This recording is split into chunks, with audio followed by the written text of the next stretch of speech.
saja. Kami perempuan bagaimana? Kata Nabi, tidak ada pertanyaan terbaik dari kalian saat ini kecuali dari perempuan ini. Saat perempuan mendapati 3 hal, satu di antara 3 itu, dia sholat di rumah, pahalanya sama dengan ke masjid. Ketika dia istirahat dalam liburnya, pahalanya tetap diberikan. Insyaallah.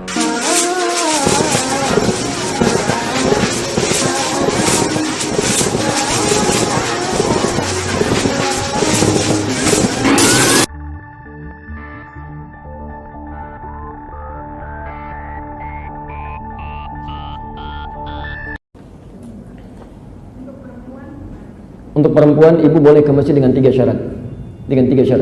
Ya. Yang pertama adalah aman, ada tempat di masjidnya yang dikhususkan bagi perempuan, satu. Yang kedua, terjauh dari fitnah dalam keberangkatannya sampai dia hadirnya ke masjid. Ya, tidak jauh dari fitnah itu berarti ibu diketahui oleh suami, ya, berangkat misalnya, fitnah godaan sehingga ada di jalan yang ganggu. Cuma penampilan ketika datang itu pun menimbulkan fitnah. Pakaian yang tidak baik dan sebagainya. Yang ketiga adalah tidak adanya kewajiban di rumah yang mengharuskan ibu tinggal di rumah tidak ke masjid.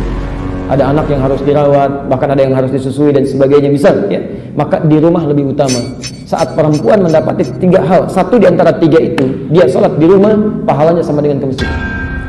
Pahalanya sama dengan di masjid. Ya. Jadi tolong ilmunya dibahas dulu sehingga tidak melahirkan sifat pesimisme.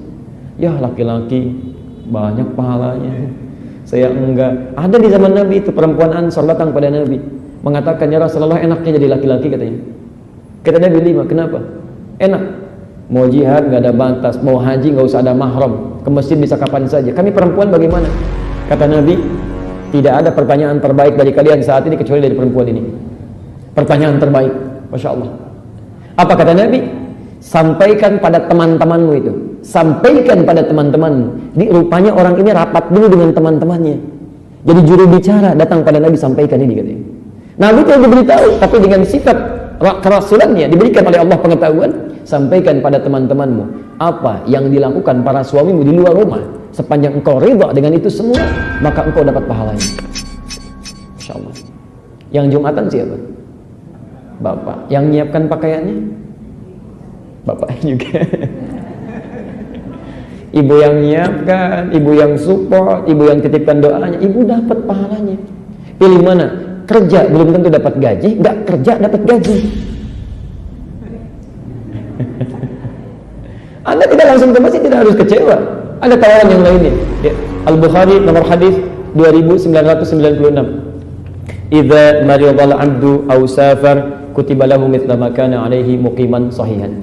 Jika seorang hamba punya uzur atau bahkan sedang bepergian sehingga tidak bisa menunaikan sesuai dengan kebiasaannya, maka dia mendapatkan pahala yang sama sempurna seperti dia menunaikan dalam keadaan biasanya. Saya berikan pada ibu, ya, ini rumus penting khusus bagi ibu, laki-laki nggak punya. Demi Allah saya katakan, cuma ibu yang punya. Kalau ibu tidak manfaatkan, sayang betul, sayang. Bukankah perempuan, mohon maaf, memiliki masa libur, ada haidnya?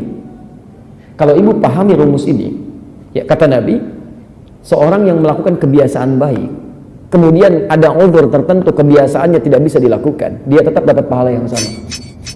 Kenapa ibu saat suci tidak gunakan memperbanyak kebaikan? Baca Quran, biasakan baca Quran. Pahalanya berapa satu huruf ini?